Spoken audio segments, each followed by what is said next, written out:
Nalgonda economics forum నిర్వహిస్తున్నటువంటి records classes అన్ని కూడా మీకు Telegram channel Nalgonda economics forum Telegram ఛానల్లో దాంట్లో పోస్ట్ చేస్తాము. గతంలో కూడా పేపర్ 1 అండ్ పేపర్ 2 సంబంధించినటువంటి రికార్డెడ్ క్లాస్ మీకు దాంట్లో అవైలబుల్గా ఉన్నాయి. అయితే నెట్ క్లాసుకు సంబంధించింది ఇంకొంత డీటెయిల్గా మార్చ్ ఎండింగ్లో 29th ఆ ప్రాంతంలో ఏపీకి సంబంధించినటువంటి సెట్ ఎగ్జామ్స్ కాగానే మనం నెట్ ఎగ్జామ్ సంబంధించినటువంటి టెస్టులు పెట్టుకుందాం. అయితే ఈలోగా మ్యాక్రో ఒక 2-3 ఎగ్జామ్స్ వాళ్ళకు మొత్తం 10 ఎగ్జామ్స్ కంప్లీట్ చేయాలనేటువంటి ఒక టాస్క్. తెలంగాణ వాళ్ళు హరిబరి కావాల్సినటువంటి అవసరం లేదు. వాళ్ళకు సెట్ ఎట్లాగా అయిపోయింది కానీ ఇక మిగిలింది నెట్టే కాబట్టి నెట్ దృష్టితోనే మీరు చదవండి. ఉన్నటువంటి 10 ఏరియాస్ అన్నీ కూడా మనకు ఒక 6 months టైం ఉంటుంది కాబట్టి ఆల్రెడీ మన జరిగినటువంటి సెట్ నెట్ దాంట్లో కూడా మంచి పర్ఫార్మెన్స్ మన స్టూడెంట్స్ ఉన్నాయి. అయినప్పుడు కూడా వాళ్ళు సబ్జెక్ట్ డెవలప్ చేసుకోవడానికి దీంట్లో పార్టిసిపేట్ అయ్యి రాబోయేటువంటి కాలంలో డిఎల్ కానీ జేఎల్ కానీ గురుకుల కానీ ఈ ఎగ్జామ్స్కు మంచి పర్ఫార్మెన్స్కు అవకాశం ఉంటుంది కాబట్టి ప్రాక్టీస్ మేక్స్ మ్యాన్ పర్ఫెక్ట్. మన శిక్షణ పొందే కొద్దీ దాంట్లో రాటుదిల్తాం కాబట్టి మీరు యాజ్ ఫర్ యాజ్ పాసిబుల్ మ్యాక్సిమంగా you participate in the CBT examinations and regular క్లాస్లు అటెండ్ కాండి. లక్కీగా ఏంటంటే మీకు పేపర్ 1 అండ్ పేపర్ 2 రెండింటిని కూడా మనం డీల్ చేస్తున్నాం కాబట్టి మీరు అవకాశాన్ని ఇటు తెలుగు రాష్ట్రాలు రెండింటి కూడా ఉపయోగించుకుంటే ఒక ఎకనామిక్స్ అటువంటి సౌలభ్యం కల్పిస్తుంది కాబట్టి మీరు దాన్ని ఉపయోగించుకోండి. అయితే మనకు micro economics and micro economics, public economics, international ఒక్కొక్కటిగా మనం ఒక ఉన్నటువంటి 70 రోజులు మిగిలింది, సుమారుగా 65 రోజులు మిగిలింది. దాని వీలుని బట్టి 5 రోజులకు ఒక ఎగ్జాము, ఎంతవరకు వీలైతే అంతవరకు దాన్ని ఒక టైం టేబుల్ చేసుకొని మీకు ఒక 4 నుంచి 5 గ్రాండ్ టెస్ట్లు పేపర్ 1 అండ్ పేపర్ 2 ఎట్లాగైతే తెలంగాణ వాళ్ళకు కండక్ట్ చేశామో సిబిటి, మీకు కూడా అదే రకమైనటువంటి సిబిటిని గ్రాండ్ టెస్ట్ రూపంలో దాన్ని నిర్వహించడం అనేది జరుగుతుంది. తర్వాత ఏపీ సెట్ అయిపోయిన తర్వాత వచ్చేటువంటి ఎగ్జామ్స్ అన్నీ కూడా నెట్ తరహాలో అంటే మొత్తం ఇంగ్లీష్ వర్షన్లోనే ఉంటాయి. ఇప్పుడు మాత్రం బైలింగ్వల్లో ఉన్నాయి. ఏవి మై ఇండివిజువల్ సబ్జెక్ట్స్ కూడా బైలింగ్వల్ ఉన్నాయి. మీరు బైలింగ్వల్ కూడా ఈలోగా ఏంటంటే ఇంగ్లీష్ని అర్థం చేసుకొని సెంటెన్సెస్ని కూడా మనం అవగాహన చేసుకొని వాళ్ళు అడిగేటువంటి ప్రశ్నలకు జవాబులు ఎట్టా రాయాలనేటువంటి దాన్ని మనం ఎగ్జామ్స్ రాసే కొద్దీ దాంట్లో పర్ఫెక్ట్నెస్ వస్తుంది. దాంట్లో ఎటువంటి ఇబ్బంది పడాల్సిన అవసరం లేదు. ఇది ఎట్టొచ్చిందంటే you have to work at least 4-5 hours per day. అట్లా చేస్తే మీకు సెట్ రావడం అనేది పెద్ద కష్టం కాదు. అది కూడా దట్టు ఏంటంటే ఇది స్టెప్ 1 క్లియర్ చేసినటువంటి వాళ్ళ దాంట్లో 6% రిజల్ట్స్ ఉంటాయి. అంటే క్వాలిఫై ఒక 1000 మంది ఎగ్జామ్స్ రాశారు అనుకోండి, దాంట్లో 500 మంది స్టెప్ 1 పాస్ అయినారు. 500 మంది అంటే 5 30 మంది అట్లా, అంటే ఒక సబ్జెక్ట్ ఒక 30 మంది కంటే ఎక్కువ క్వాలిఫై కారు. పోయినసారి 27 members Telangana economics set qualify అయ్యారు. అది ఇంకా నెట్ సంబంధించిన దాంట్లో జేఆర్ఎఫ్ క్వాలిఫైయింగ్ వేరే ఉంటుంది. అంటే 65 ఆ ప్రాంతంలో కనుక వస్తే జేఆర్ఎఫ్ కట్ ఆఫ్ మార్క్స్ అయితే 60 అండ్ 58 ప్రాంతాలు వచ్చినప్పుడు కొన్ని బీసీ, ఎస్సీ, ఎస్టీలకు 1-2 మార్కులతోని పర్సంటేజ్తోని వాళ్ళకు మార్క్స్ కట్ ఆఫ్ అవుతాయి. తర్వాత కేవలం పిహెచ్డికి సంబంధించినటువంటి క్వాలిఫై కూడా దాంట్లో ఉంది నెట్లో, కొత్త ఒక కేటగిరీ. అంటే అది డిగ్రీ లెక్చర్స్కు అర్హతకు పని కాకున్నా కానీ పిహెచ్డి చేయడం కోసం పనికొచ్చేటువంటి దానిగా ఆ క్వాలిఫికేషన్ గుర్తించారు. అయితే దాంతోని పిహెచ్డికి పనికొచ్చేది కానీ డిఎల్ అసిస్టెంట్ ప్రొఫెసర్స్కు ఉపయోగపడేటువంటిది కాదు కాబట్టి మనం పిహెచ్డి క్వాలిఫైడ్ సర్టిఫికెట్స్ ఏమైనా వస్తే అది ఒక 55% మాత్రం ఉపయోగకరంగా ఉంటుంది. సమ్‌వాట్ బెటర్ అనేటువంటిది. అసలు క్వాలిఫై కాకున్నా కానీ కొంత మెరుగైనటువంటి ఫలితాలు దగ్గర దగ్గర వస్తాయనేది మనకు అర్థమైంది. అయితే ఇక్కడ మనకు ఎంత మనం దాన్ని ఫాలో అయితే, ఎంత ఎక్సర్సైజ్ చేస్తే, ఎన్ని సీబీటీ ఎగ్జామ్ అయితే రాస్తామో దాన్ని బట్టి మన ఫలితాలుంటాయి. మన నెట్ ఎగ్జామినేషన్‌లో సుమారుగా 8, 9 క్వెషన్స్ మాత్రమే మైక్రో ఎకనామిక్స్‌కొచ్చినాయి. ఇంకా నేను తెలంగాణ సెట్ సంబంధించిన పేపర్‌ని మొత్తం డిమార్కేట్ చేయలేదు. ఒక్కొక్క ఏరియాకెళ్ళి వచ్చినటువంటి దాన్ని. అయితే నెట్ పేపర్ మొత్తం ఆ 10 ఏరియాల్లో ఎన్నెన్ని క్వెషన్‌లు దేని నుంచి వచ్చినాయి చూసినాం. దాంట్లో మాక్సిమంగా ఇండియన్ ఎకానమీకెళ్ళి ఎక్కువ ప్రశ్నలు, తర్వాత statistics and mathematics, public economics కూడా ఎక్కువ ప్రశ్నలు వచ్చినాయి. మనం ఎంతో ఇంపార్టెంట్‌గా భావించేటువంటి మ్యాక్రో ఎకనామిక్స్ చాలా మందికి ఫెమిలియర్ ఏందంటే మైక్రో ఎకనామిక్స్ అనేది చాలా మందికి దగ్గరగా ఉండేటువంటి సబ్జెక్టు. ఇంటర్మీడియేట్‌కెళ్ళి కూడా దాన్ని అధ్యయనం చేస్తాం కాబట్టి అది మనకు కొద్దిగా సులభంగా అనిపిస్తది.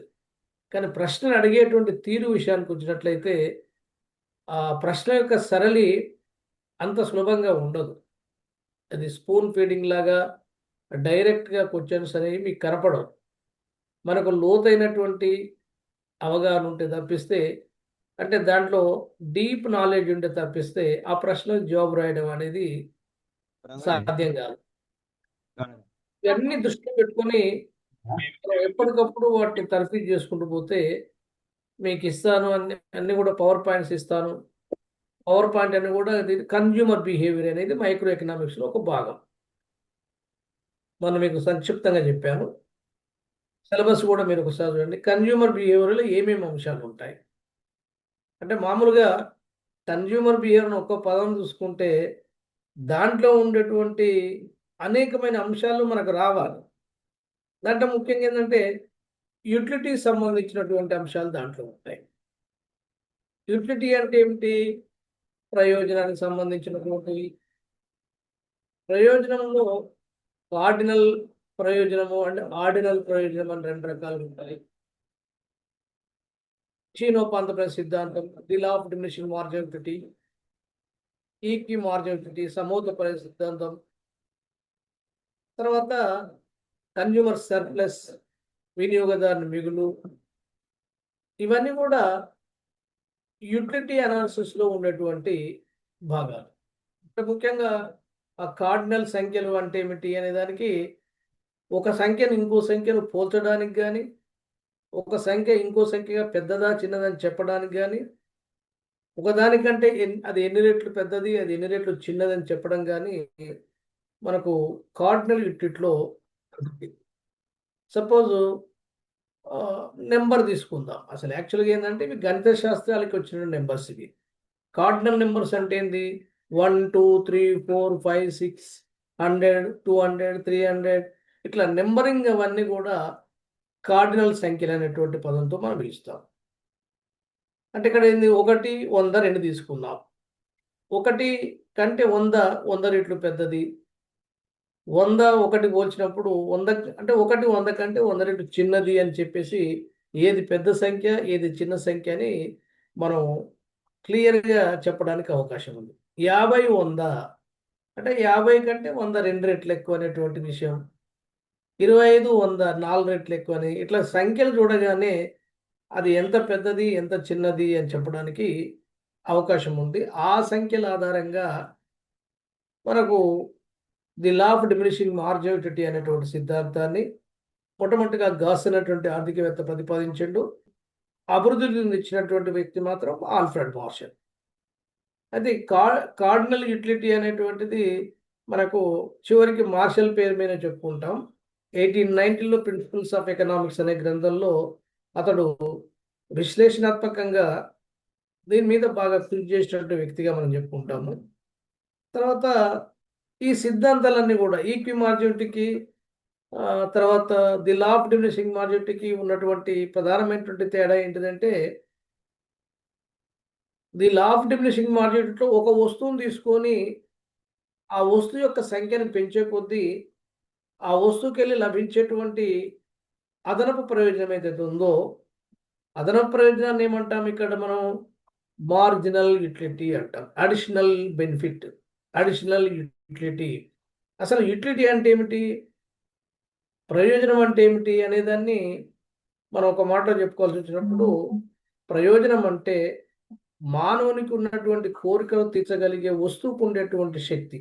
అంటే satisfying power of the commodity. అంటే wants satisfying power of the commodity అనేటువంటి దాన్ని మనం యుటిలిటీగా చెప్పుకుంటున్నాము. అంటే వస్తువుకు మనిషి యొక్క కోరికను తీర్చేటువంటి శక్తి ఉంది కాబట్టి ఆ శక్తిని, ఆ పవర్‌ని మనం యుటిలిటీ అంటాం. అది ఇది ఒక మానసికమైనటువంటి భావన వాస్తవానికి. అయితే ఆ మానసికమైన భావనని సంఖ్యాత్మకంగా చెప్పడం వాస్తవానికి నిత్య జీవితంలో సాధ్యం కాదు. వాస్తవంలో సాధ్యం కాదు. ఒక యాపిల్ తీసుకొని నాకు 20 యూనిట్ల ప్రయోజనం వచ్చింది. ప్రయోజనాన్ని యూటిలిటీస్‌లో కొలుస్తాం. ఆ యూటిలిటీస్‌లో కొలిచేటువంటి దాన్ని ఒకదానికెళ్ళి 20 వచ్చింది, ఒకదానికి 30 వచ్చింది, ఒకదానికి 40 వచ్చిందంటే ఏది ఎక్కువ వచ్చింది, ఏది తక్కువ వచ్చింది అనేటువంటి దాన్ని స్పష్టంగా మనకు కార్డినల్ యూటిలిటీలో చెప్తాము. ఈ సిద్ధాంతంలో ఉన్నటువంటి ప్రధానమైనటువంటి అంశం ఏంటిదంటే, వస్తువుకు ఉపాంత ప్రయోజనం ఉంటుంది. అంటే మార్జినిటీ ఉంటుంది. అంటే అదనంగా ఒక వస్తువు వాడినప్పుడు వచ్చినటువంటి ప్రయోజనాన్ని అడిషనల్ బెనిఫిట్ అంటాం. అడిషనల్ యుటిలిటీ అంటాం. ఈ అడిషనల్ యుటిలిటీ ఒక వస్తువును అదనంగా పెంచే కొద్దీ, వాడే కొద్దీ, ఉపయోగించే కొద్దీ క్రమేపీ దాని యొక్క ప్రయోజనం తగ్గుతుంది అనేది ఈ సూత్రంలో ఉన్నటువంటి ప్రధానమైన అంశం. అయితే దీనికి కొన్ని ప్రమేయాలున్నాయి. ఒక వస్తువు యొక్క ప్రయోజనాన్ని కొలవడానికి వీలుందని, అంటే యుటిలిటీ కెన్ మెజర్. దాన్ని వాస్తవానికి కొలవడానికి వీల్లేదు. కానీ కొలుస్తున్నామని మనం ప్రమేయం చేసినాం. దేంట్లో కొలుస్తున్నాము? ద్రవ్యంతో కొలుస్తున్నాం. అంటే దీని మెజరింగ్ రాడ్ ఏంటిది దీనికి? దాన్ని కొలిచేటువంటి కొలబద్ద ఏంటిది? అంటే మనీ. అంటే ఇక్కడ సపోజు ఒక యాపిల్‌కు 20 యూనిట్ల ప్రయోజనం ఉంటే, ఒక్కొక్క యూనిట్‌కు రూ. 1 అనుకుంటే, ఆ యాపిల్‌కు రూ. 20 అయ్యిద్ది. ఒకవేళ యాపిల్ 30 యూనిట్ల ప్రయోజనం చేస్తే రూ. 30 అయ్యిద్ది. 10 యూనిట్లు గనుక చేస్తే రూ. 10 అయ్యిద్ది. అది 0 గనుక మనకు యుటిలిటీ వస్తే, అది ఫ్రీ గూడ్ అవుతది. అంటే ఉచిత వస్తువు అవుతది. కాబట్టి ఒక వస్తువు యొక్క విలువ, దాని యొక్క ధర దేనిపైన ఆధారపడుతుందో చెప్పుకుందాం మనం. Utility depends, price depends upon which? ఏదనుకుంటుండ్రు? డిమాండ్. డిమాండ్ కాదు. Utility sir. యుటిలిటీ కూడా, అంటే యుటిలిటీ పార్షియల్ కరెక్ట్. పూర్తి యుటిలిటీ అనేటువంటి దాన్ని మళ్ళీ ఇంకా వేరే మార్కింగ్ ఉంది. ఒక వస్తువు యొక్క ధర దేనిపైన ఆధారపడుతున్నప్పుడు ప్రయోజనం పైన ఆధారపడినది అది తప్పేం కాదు. కానీ marginal utility sir. Marginal utility sir. Marginal utility పైన ఆధారపడి ఉంటుంది. టోటల్ యూటిలిటీ ఉంటుంది, మార్జినల్ ఉంటుంది. Total it depends not on the total utility. It depends upon only marginal utility. అదనంగా వస్తువుని వచ్చే కొద్దీ మనం తగ్గిపోతుంది అనుకోండి, ప్రయోజనం తగ్గిపోతుంది అనుకోండి, ఆ వస్తువుని మనం తక్కువ ధరకు కొంటాం. ఇప్పుడు వాటర్ డైమండ్ పారాడాక్స్ మనకు ఉంది. ఆడమ్ స్మిత్ వేధించినటువంటి సమస్య ఏంటంటే, డైమండ్ ఏమో చాలా ధర ఉంటుంది, దానికి విలువ ఎక్కువ ఉంటుంది. నీరుకేమో చాలా విలువ తక్కువ ఉంటుంది. కానీ ఉపయోగంలో మనం డైమండ్‌కు ఎక్కువ ఉపయోగపడుతుందా? మనకు వాటర్ ఉపయోగపడుతుందా?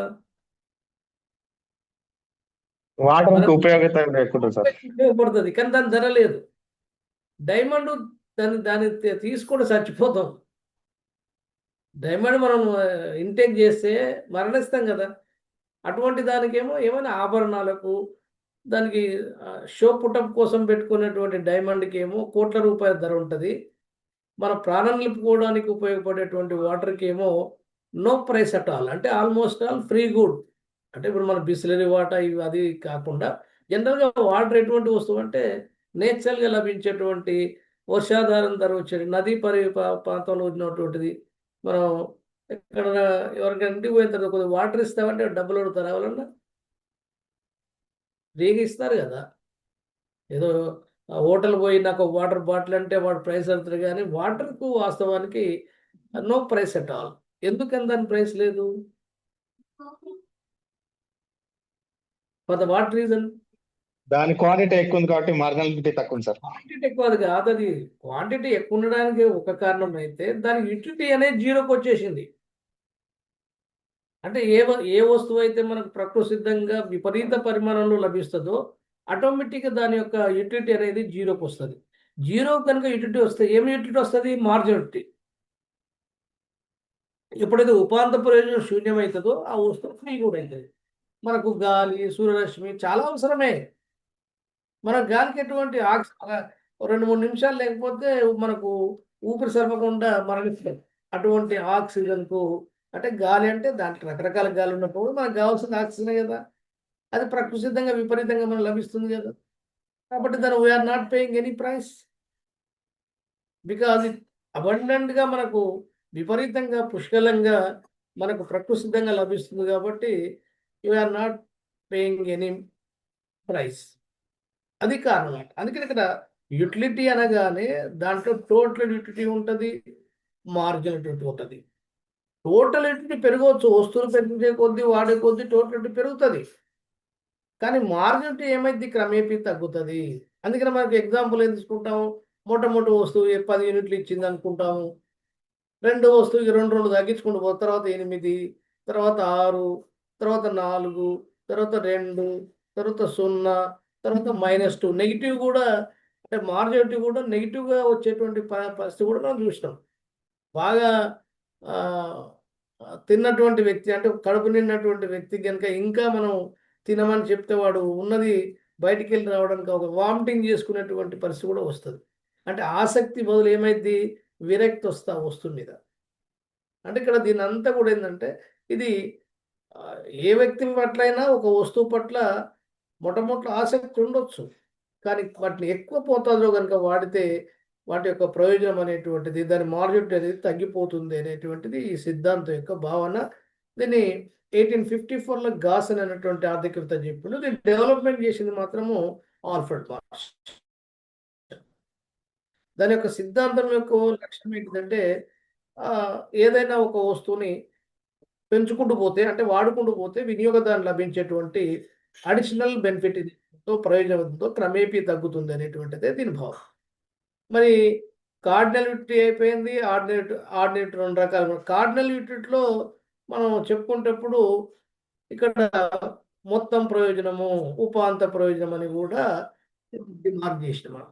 మొత్తం ప్రయోజనం అంటే 4 వస్తువులకు వెళ్ళి లభించినటువంటి అడిషనల్ బెనిఫిట్స్ అన్నిటి కూడా ప్రయోజనాలు ఒక దగ్గర కలిపితే మనకు మొత్తం ప్రయోజనం. మొట్టమొదటి వస్తువు 10, తర్వాత 8, తర్వాత 6, తర్వాత 4 వస్తువులు వాడు. అంటే 10, 18, 6, 24, 25 యూనిట్లు లభించినాయి. అంటే 4 వస్తువుల ద్వారా లభించినటువంటి టోటల్ ఈక్వల్ టు 28. 4వ వస్తువుకి ఎంత వచ్చింది అదనంగా అంటే 4 యూనిట్లు. అంటే అడిషనల్ బెనిఫిట్ ఎంత? అడిషనల్ యూటిలిటీ ఎంత? బెనిఫిట్ అంటే యూటిలిటీ అనేటువంటి అర్థంలో వాడుతున్నాం మనం. ప్రయోజనాన్ని బెనిఫిట్ అని, యూటిలిటీ అనేటువంటి అర్థంలో చెప్పుకోవచ్చు. అది ఇక్కడ వాటి మీద సూత్రాలు కూడా ఉంటాయి.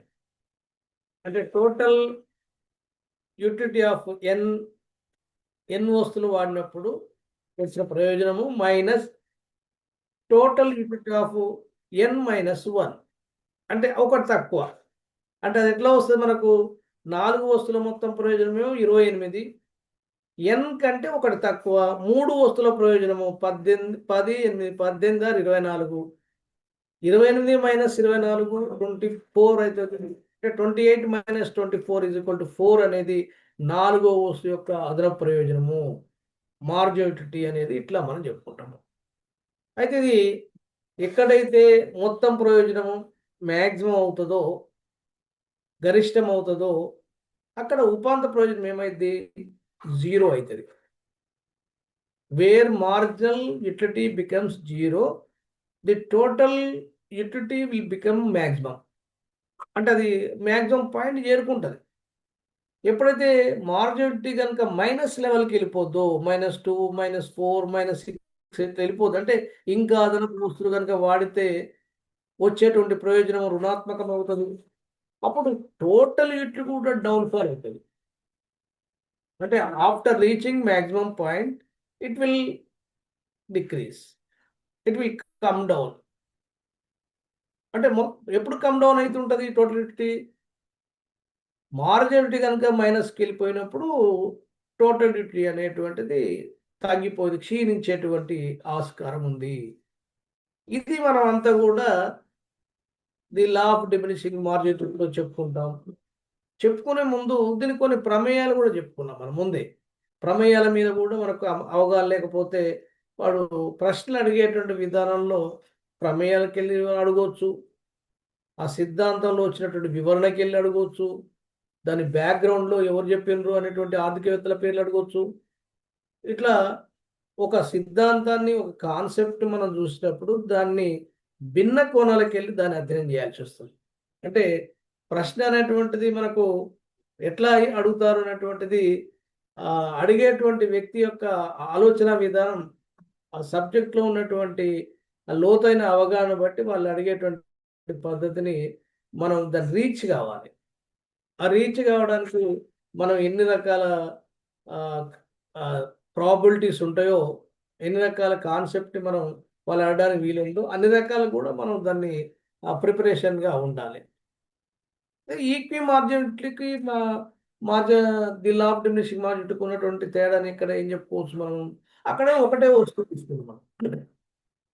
ఒక వస్తువును తీసుకున్నప్పుడు పొందేటువంటి ప్రయోజనం ఎట్లా తగ్గుతుంది అనేది మనం దాంట్లో చెప్పుకున్నాం. దానికి ఉన్నటువంటి ప్రమేయాలు ఏంటిది? ఒక వస్తువుని ప్రయోజనాన్ని కొలవడానికి వీలుందని, దాని ద్రవ్యంతో కొలుస్తామని, ద్రవ్యం యొక్క ఉపాంత ప్రయోజనం కూడా అది కూడా వస్తువే, ద్రవ్యం అనేది కూడా వస్తువే అనుకున్నప్పుడు మరి దాని యొక్క ఉపాంత ప్రయోజనం కూడా తగ్గాలి. ఎట్లా అయితే వస్తువుల యొక్క ఉపాంత ప్రయోజనం తగ్గుతుందో మన దగ్గర డబ్బులు పెరిగే కొద్దీ దాని యొక్క ఉపాంత ప్రయోజనం కూడా తగ్గుతుంది వాస్తవానికి. ఎట్లా చూద్దాం?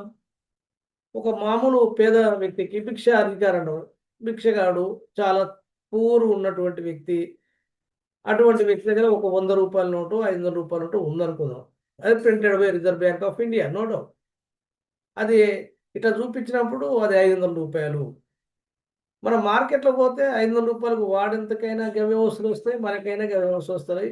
అంటే లక్షాధికారి పోయి 500 రూపాయల నోటు పెట్టి మార్కెట్లో వస్తువు కొన్నా, భిక్షగాడు కొన్నా ఒకే రకమైనటువంటి వాల్యూ దానికి ఉంటుంది. కానీ అది ఎవరి దగ్గర ఉంది? ఒక వ్యక్తి ఏమో చాలా పూర్ వ్యక్తి, ఇంకొక వ్యక్తి ఏమో బాగా ధనవంతుడు. ధనవంతుని దగ్గర ఉన్న 500 రూపాయల యొక్క విలువ వాని కోణంలో చాలా తక్కువ, అంటే కేర్ నాట్ అన్నట్టు. అదే పూర్ వ్యక్తి దగ్గర ఉన్నటువంటి, మనం భిక్షగాడు అన్నాం కదా, అతని దగ్గర ఉన్నటువంటి 500 రూపాయలకు చాలా వాల్యుబుల్ ఉంటుంది.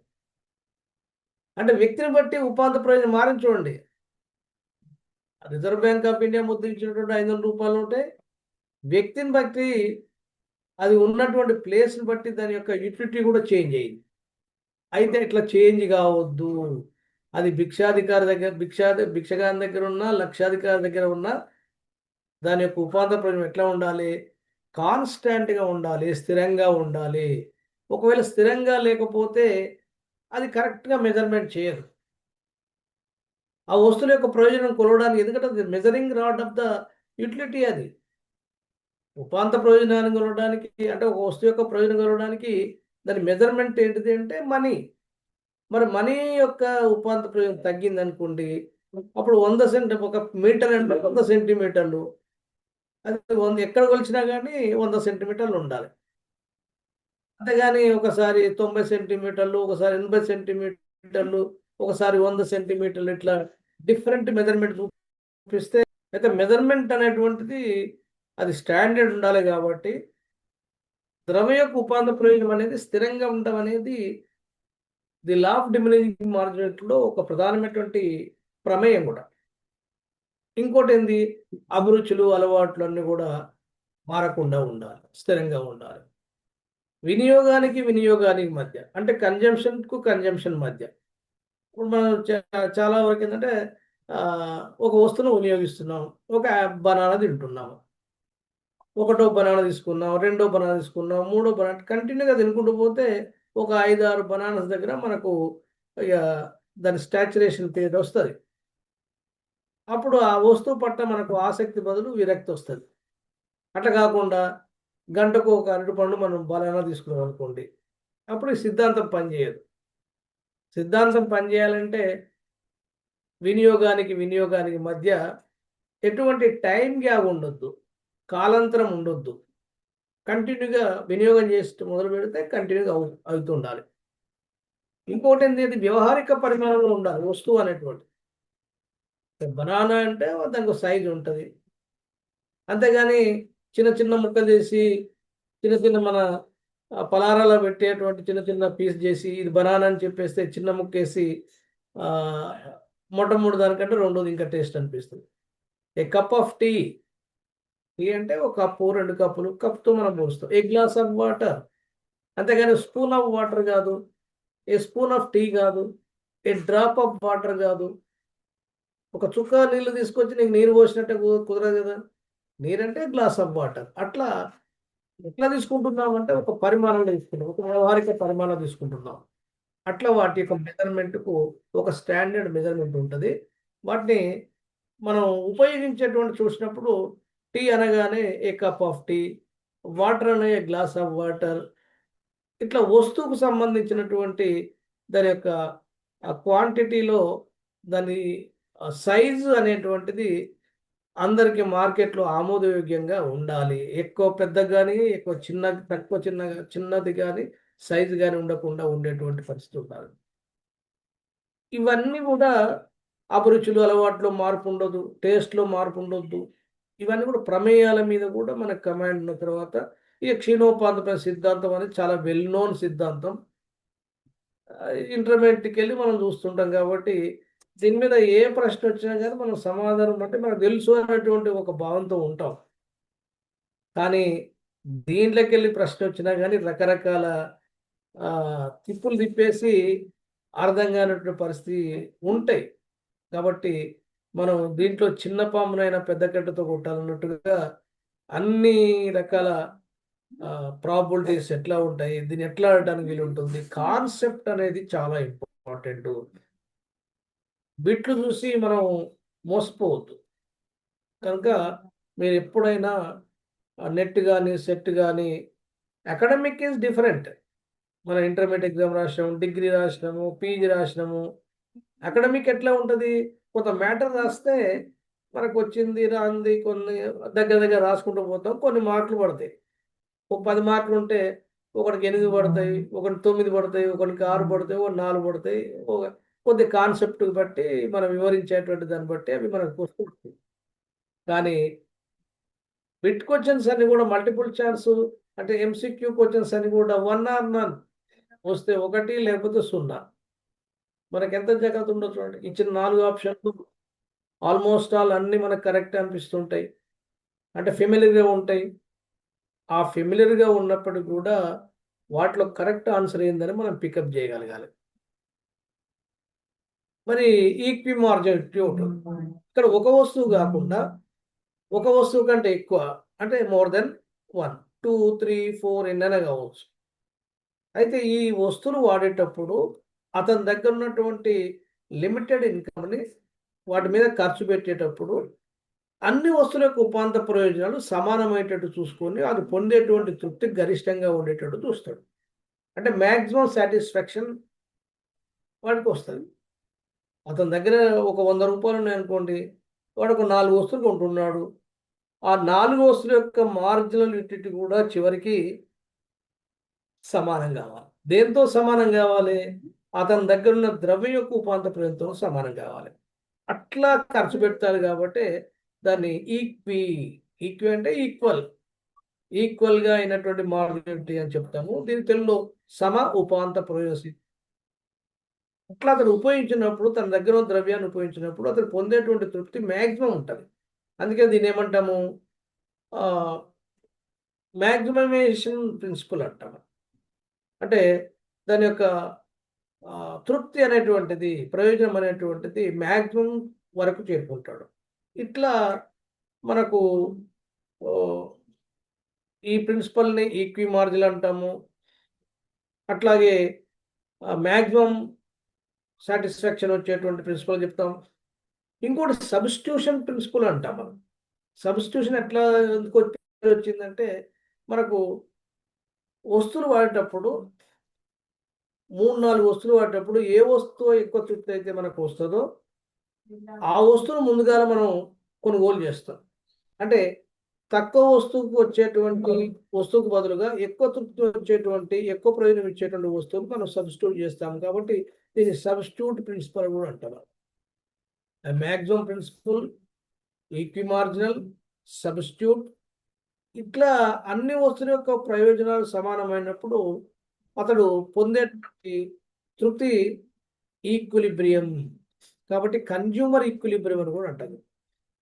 కన్జ్యూమర్ ఈక్విలిబ్రియం అనే పేరు కూడా, దీనికి ఉన్నటువంటి పేర్లు consumer equilibrium, maximum satisfaction principle, substitution principle, equi marginality, ఇట్లా దీనికి అనేకమైన పేర్లు ఉన్నాయి.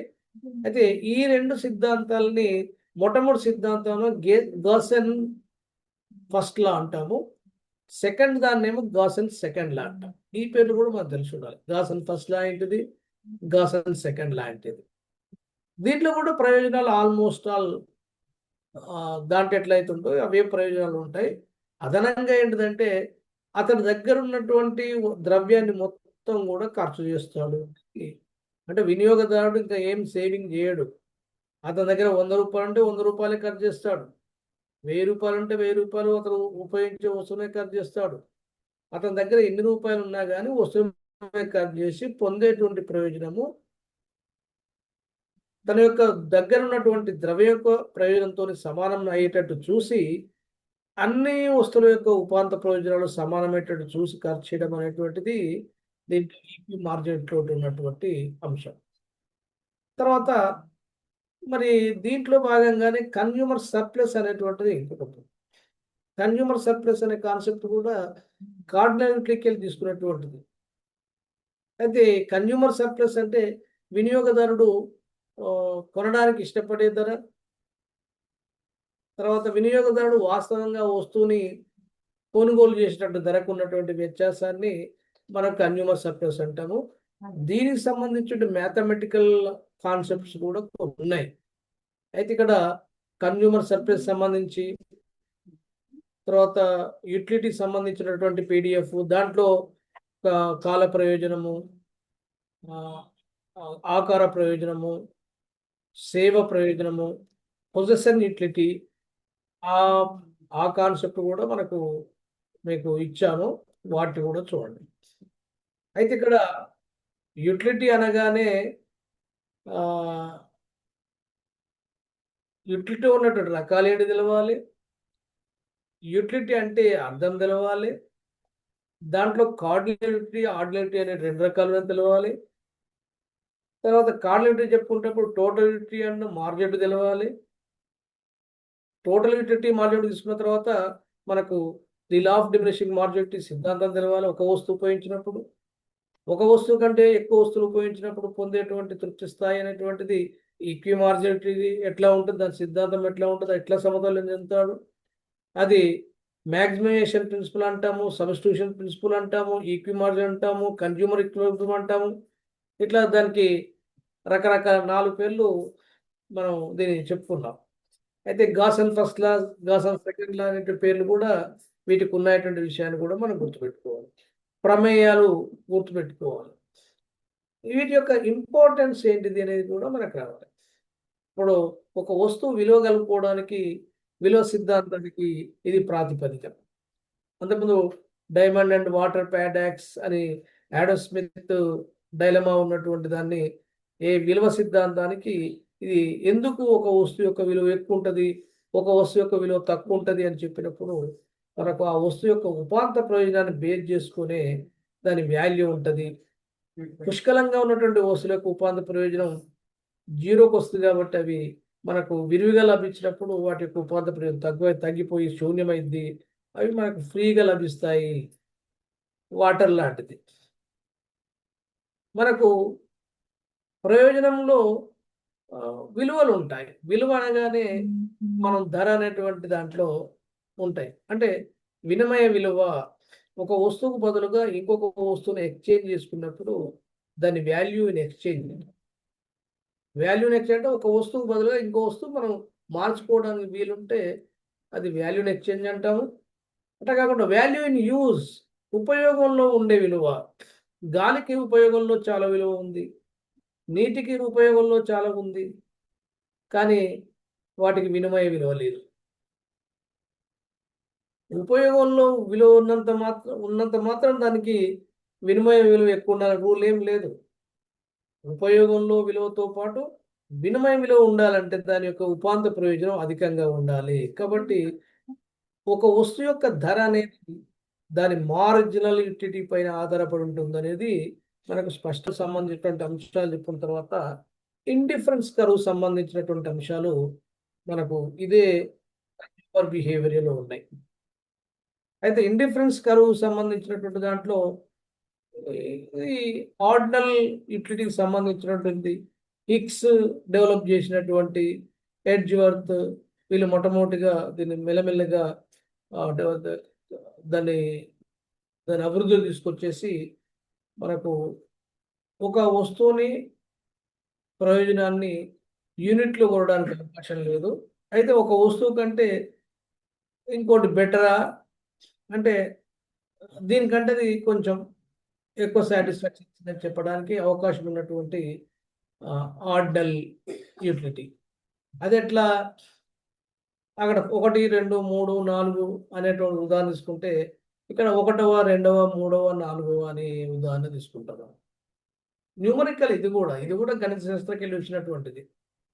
అయితే ఫస్ట్, సెకండ్, థర్డ్ అనేటువంటిది first number, second number, third number, fourth number అనేటువంటిది అది ఫస్ట్ నెంబర్ అనేది 10 కావచ్చు, సెకండ్ నెంబర్ అనేది 20 కావచ్చు, థర్డ్ నెంబర్ అనేది 30 కావచ్చు. అంటే మొత్తం మీకు ఆ నెంబరింగ్లో ఏది పెద్దది అని చెప్పడానికి ఒక వరుస పేర్చొచ్చు. కానీ ఒకటి కంటే రెండవది, రెండవది కంటే మూడవది, మూడవది కంటే నాలుగవది పెద్దని చెప్పొచ్చు. కానీ ఎంత పెద్దని చెప్పడానికి అవకాశం లేనటువంటి పరిస్థితి. ఎందుకంటే అది 10, 20, 30, 40, 50 కావచ్చు, 100, 200, 300, 400 కావచ్చు, 1000, 2000, 3000, 4000 కావచ్చు. కాబట్టి వాటి సంఖ్య ఎంత పెద్దది అని చెప్పడానికి అవకాశం లేదు. కానీ ఒక వరుస క్రమంలో మనం పేర్చినప్పుడు ఒకటి అసెండింగ్ ఆర్డర్, ఆ డిసెండింగ్ ఆర్డర్లో మనం పేర్చుకున్నప్పుడు దీనికంటే అది పెద్దది అంటే ఎక్కువ సాటిస్ఫాక్షన్ వస్తుందని చెప్పేసి మనం చెప్పడానికి అవకాశం ఉంది. ఇక్కడ అందుకే ఇక్కడ ఏంటంటే ఇండిఫరెన్స్ అనాలిసిస్ కూడా మనకు చాలా డిగ్రీలో కానీ పీజీలో కానీ ఇంపార్టెంట్ అంశము. దీంట్లో ఇండిఫరెన్స్ అనాలిసిస్లో ఎట్లా మనం దాన్ని ఆ మ్యాప్ తయారు చేస్తాము, ఇండిఫరెన్స్ కర్వ్ను ఎట్లా రూపొందిస్తాము, దానికి ఉన్నటువంటి ప్రాపర్టీస్ ఏంటి, దాని లక్షణాలు ఏంటివి, తర్వాత దాంట్లో కన్జ్యూమర్ సర్ప్లస్ ఎట్లా ఉంటుంది, తర్వాత కన్జ్యూమర్ ఈక్విలిబ్రియం ఎట్లా ఉంటుంది, దాంట్లో ధర అనేటువంటిది అంటే వస్తువు ధర తగ్గినప్పుడు ఏ రకమైనటువంటి పరిస్థితి వస్తుంది, price effect, income effect, substitution effect అనేది కూడా చాలా ఇంపార్టెంట్ కాన్సెప్ట్ దాంట్లో ఉంటాయి.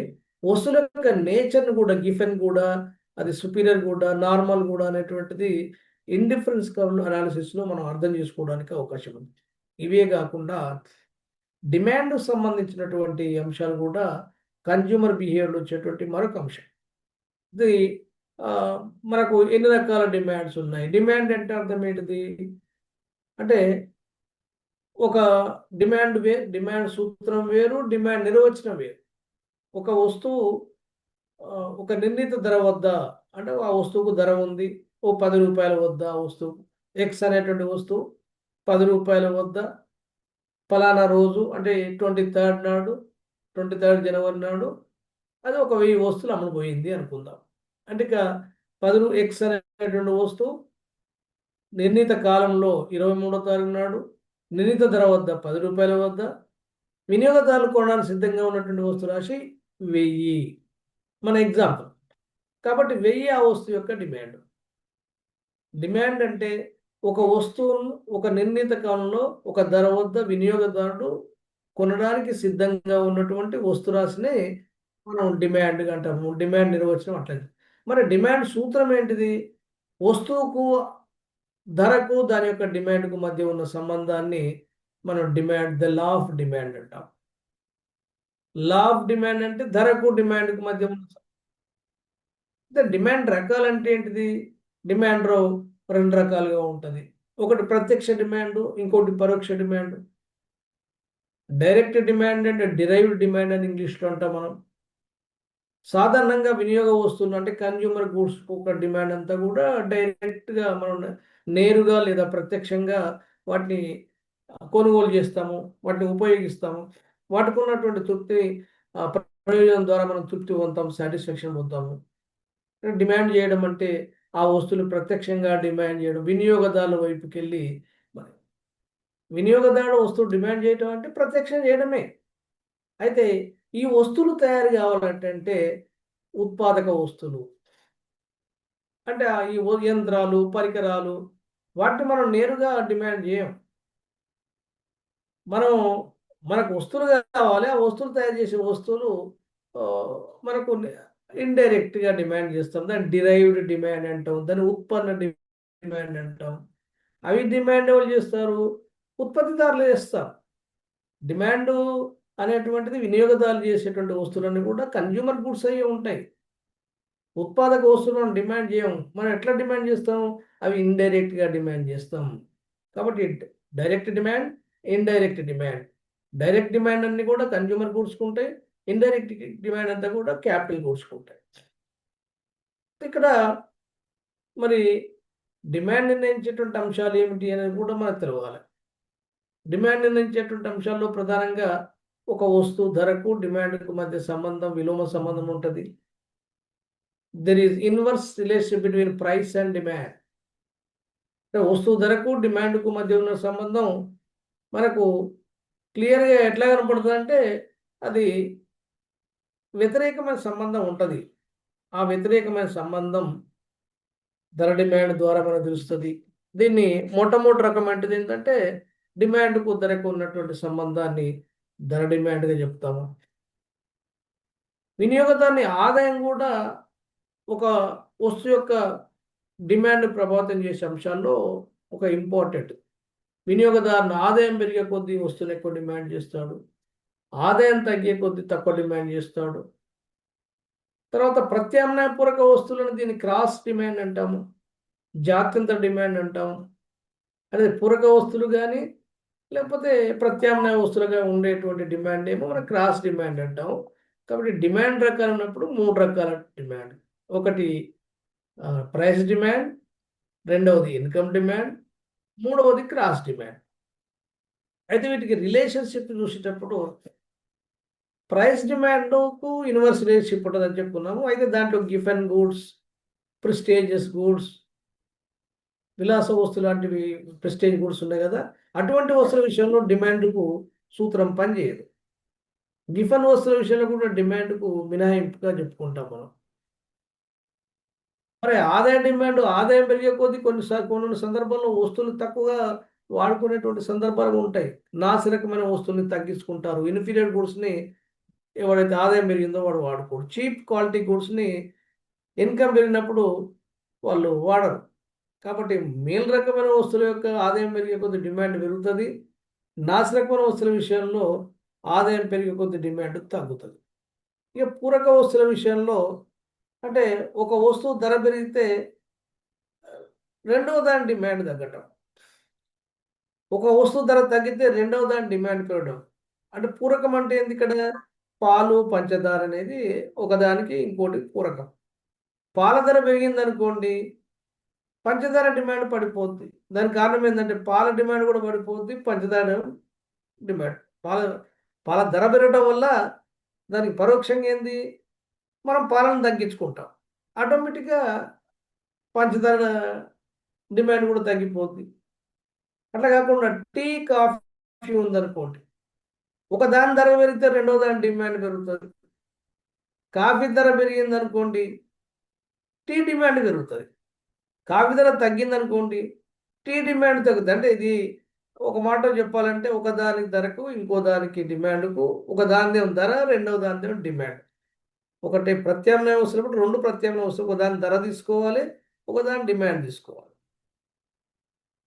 పూరక వస్తువు కూడా ఒకదాని ధర తీసుకోవాలి, రెండవ దాని డిమాండ్ తీసుకోవాలి.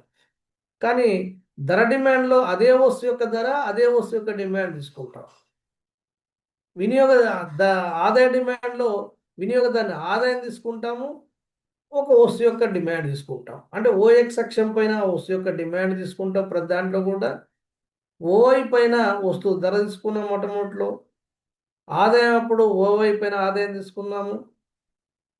జాతీయ డిమాండ్లో ఓఎక్స్ పైన ఒక వస్తువు యొక్క డిమాండ్ తీసుకున్నాం, రెండో వస్తువు ఏమో ధర తీసుకుంటాం ఓవై పైన. అది పూరక వస్తువు కావచ్చు, ప్రత్యామ్నాయ వస్తువు కావచ్చు.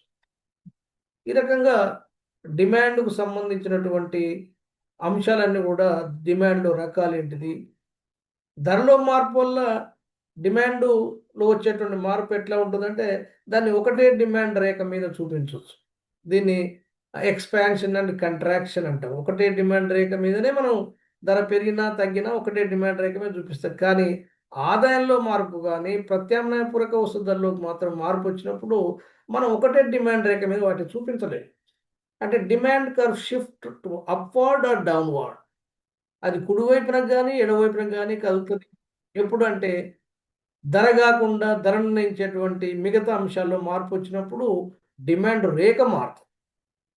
ధరలో మార్పు వచ్చినప్పుడు డిమాండ్ రేఖ మారదు. ఒకటే డిమాండ్ రేఖ మీద వాటి యొక్క బిందువుల స్థానం మారుతుంది.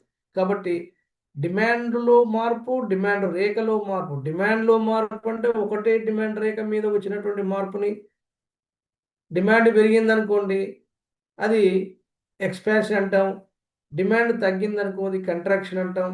ఒక వస్తువు ధర పెరిగితే దాని డిమాండ్ తగ్గుతుంది, కంట్రాక్షన్. ఒక వస్తువు ధర తగ్గితే దాని డిమాండ్ పెరుగుతుంది, ఎక్స్పాన్షన్. అంటే ఒకటే డిమాండ్ రేఖ మీద మనం ఈ వివిధ స్థాయిలు మనం చూపిస్తాము. కానీ ఆదాయం అట్లా కాకుండా డిమాండ్ రేఖ పెరగడమా, డిమాండ్ రేఖ తగ్గడమే, రేఖనే షిఫ్ట్ అవుతుంది. ఇది మనకు డిమాండ్ రకాలకు సంబంధించిన దాంట్లో చూస్తాం. పైగా ఇంకోటి డిమాండ్ వ్యాకోచత్వం అని కూడా ఉంది. డిమాండ్ రకాలు ఎన్ని ఉన్నాయో డిమాండ్ వ్యాకోచత్వాలు కూడా ధర డిమాండ్ వ్యాకోచత్వం, ఆదాయ డిమాండ్ వ్యాకోచత్వం, జాతీయ డిమాండ్ వ్యాకోచత్వం, మళ్ళీ డిమాండ్ వ్యాకోచత్వంలో 5 రకాల వ్యాకోచత్వాలు ఉంటాయని. అది సంఖ్యాత్మకంగా అంటే ధరలో మార్పు వల్ల డిమాండ్లో వచ్చే మార్పు అనంతంగా ఉండొచ్చు, దీన్ని పూర్తి వ్యాకోచం అంటాం. ఎటువంటి మార్పు లేకపోవచ్చు, దీన్ని పూర్తి అవ్యాకోచం అంటాం. ఒకటితో సమానంగా ఉండొచ్చు, దీన్ని ఏకత్వ వ్యాకోచత్వం అంటాం. ఒకటి కంటే తక్కువ అంటాం, ఇది సాపేక్ష అవ్యాకోచం అంటాం. ఒకటి కంటే ఎక్కువ మార్పు వస్తే దీన్ని సాపేక్ష వ్యాకోచం అంటాం. ఈ 5 రకాల వాల్యూస్ని ఇన్ఫినిటీ టు 0 అంటే infinity greater than 1, equal to 1, less than 1, 0 ఈ 5 యొక్క రకాలను బట్టి అది ధర డిమాండ్ వ్యాకోచత్వం కావచ్చు, ఆదాయ డిమాండ్ వ్యాకోచత్వం కావచ్చు, లేకపోతే జాతీయ డిమాండ్ వ్యాకోచత్వం కావచ్చు. వీటి 5 రకాల ప్రతి దాంట్లో కూడా మనం చెప్పుకోవచ్చు. సూత్రం ఏంటిది? డిమాండ్లో వచ్చిన అనుపాతం మార్పుపై ధరలో వచ్చినటువంటి అనుపాతం మార్పుని సూత్రం ద్వారా ఆ మార్పు ఎంత అనేది సంఖ్యాత్మకంగా దాని వాల్యూస్ని మనం చేసి చెప్పడానికి వీలుంది. అంటే డిమాండ్లో వచ్చిన అనుపాతం మార్పుపై ధరలో వచ్చిన అనుపాతం మార్పు, అది ధర డిమాండ్ వ్యాకోచత్వం.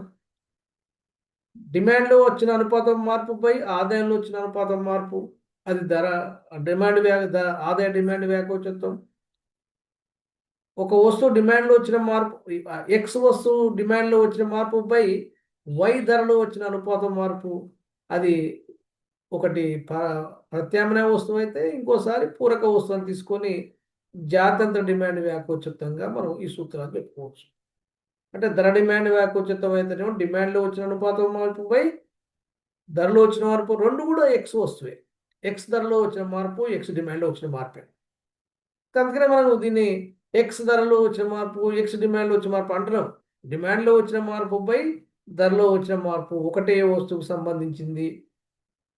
తర్వాత ఆదాయంలో వచ్చిన మార్పు, ఒక వినియోగదారుని ఆదాయంలో వచ్చిన మార్పు బై డిమాండ్లో వచ్చిన మార్పు, మనం ఎక్స్ వస్తువు అని అనుకోవాలి ఇక్కడ. కానీ జాతంత్ర డిమాండ్ వ్యాకోచితం అంటే ఎక్స్ డిమాండ్లో వచ్చిన మార్పు బై వై ధరలో వచ్చిన మార్పు. దీని మీద కూడా లెక్కలు అడుగుతారు.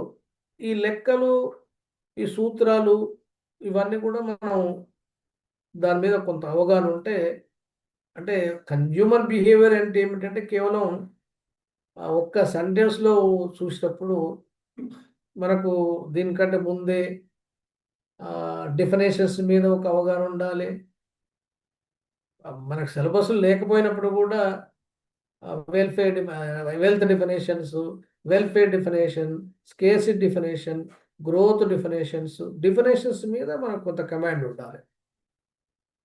తర్వాత micro economics difference between micro and macro తెలవాలి.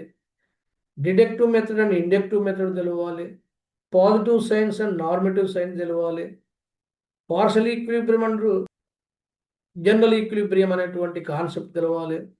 అంటే మనం పీజీ అయిపోయిన తర్వాత కేవలం రెస్ట్రిక్టెడ్గా సిలబస్ అని కాకుండా ఒక సంపూర్ణ పరిజ్ఞానం అనేది మన దాని మీద రావాలి సబ్జెక్ట్.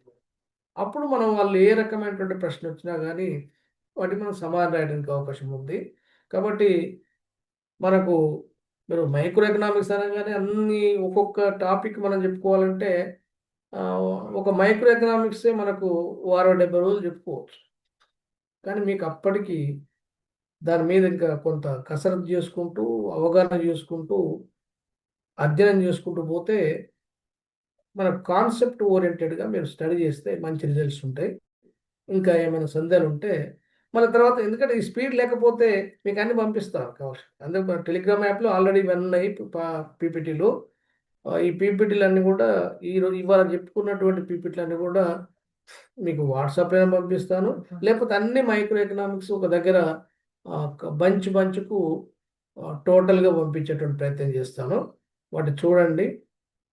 కన్జ్యూమర్ బిహేవియర్ అనగానే మీకు ఇన్ని అంశాలని జ్ఞాపకం రావాలి. మరి ఒక్కొక్క అంశాన్ని మనం ఇంటర్మీడియట్ లెవెల్లో, డిగ్రీ లెవెల్లో ఎక్స్ప్లెయిన్ చేసుకోవడానికి మనకు యాంపుల్ టైం ఉండదు, సరైన సమయం ఉండదు. కాబట్టి మీరు అప్డేట్గా ఉండండి. తర్వాత థరోగా మీరు రీడ్ చేయండి. దానికి ఉన్నటువంటి వీడియోలను కూడా వినండి. వీడియోలు వినడం ద్వారా కాన్సెప్ట్ అర్థమైంది. అన్నిటికీ ఒక్కొక్క టాపిక్ మీద ఒక వీడియోలు మీకు దాంట్లో నల్గొండ ఎకనామిక్స్ ఫోరం యూట్యూబ్ ఛానల్లో లాస్ట్ క్లిక్ చేస్తే మీకు వస్తుందని చెప్పాను. ఎవరికైనా అర్థం కాకపోతే కాల్ చేసి అడగండి, ఎట్లా దాన్ని చూడాలో చెప్తాను. మీకు ఏమైనా చిన్న డౌట్ వచ్చినా కాల్ చేయండి. ఇంకా ఏమైనా సందేహాలు ఉంటే అడగండి.